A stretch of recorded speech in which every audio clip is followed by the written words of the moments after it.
Yaxşı gəlirləri olmayan, evi, maşını və yaxşı bir işi olmayan birinə nə məsləhətlər verərdim? Bəli, mən də nə zamansa bu nöqtədə idim və ona görə də bu məsləhətlər nə dərəcədə dəyərli ola bilər çox-çox yaxşı anlayıram. Kaş ki, mənə də nə zamansa kimsə bunları deyərdi.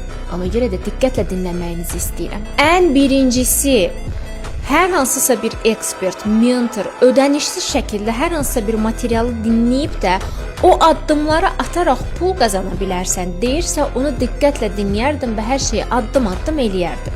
O materiallardan birini də aşağıda sizlər üçün qoymuşam. Mütləq şəkildə götürün, addım-addım edin. İkincisi, networkingin dəyərini aşağılamazdım. Mən ilkin olaraq öz işlərimi qurmağa başlayanda əlbəttə hər bir yeni başlayan iş adamı kimi mənim heç bir büdcəm yox idi. Yavaş-yavaş addımlayırdım. Və ilkin olaraq bu işimi qurduğum zaman 5 il öncə mənə əsasən bir menecer, satış dəstəyi və bir fotoqraf lazım idi mütləq şəkildə işlərimdə uğurlu olmaq üçün. Nə yaxşı ki, rəfiqələrim mənə o zaman dəstək oldular. Sizin də çox yaxşı tanıdığınız bizim artıq şirkətdə direktor olan Gülər xanım mənə tamamilə ödənişsiz menecerlik etməyi təklif elədi. Dedi ki, mən səninlə çalışa bilərəm, dəstək ola bilərəm. Digər tərəfdən isə yenə də sizin də yaxşı tanıdığınız Albina xanım mənə 50% endirimlə fotoqraflıq edə biləcəyini və məni paylaşa biləcəyini demişdi səhifəsində.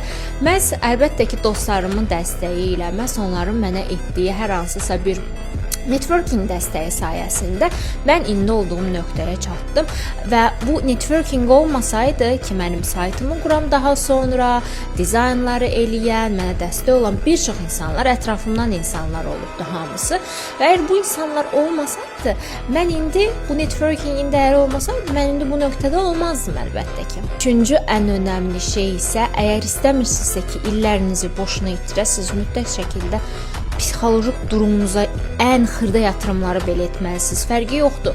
10 dəqiqə vaxt tapdınız, yoxsa 15 manat pul tapdınız. Mütləq psixoloji durumunuza dərindən işləməyə yatırımlar eləyin. Çünki sizə mane olan tək şey sizsiz. Əsas məsələ də burada bilirsiniz nədir? Sadəcə öz yolunuzdan çəkilin. Lütfən öz yolunuzdan çəkilin. Sizə mane olan heç kəs yoxdur və heç nə yoxdur. Hər zaman bunu ağlınızda tutun və %100 əminəm ki, sizdə çox yaxşı alınacaq. Çünki mən də nə zamansa motivasiyam yox idi. Mən də inanmırdım alınacağına. Amma alınacaq. Bir nöqtəyə vurun, davamlı olun və alınacaq. Mən sizə çox güvənirəm.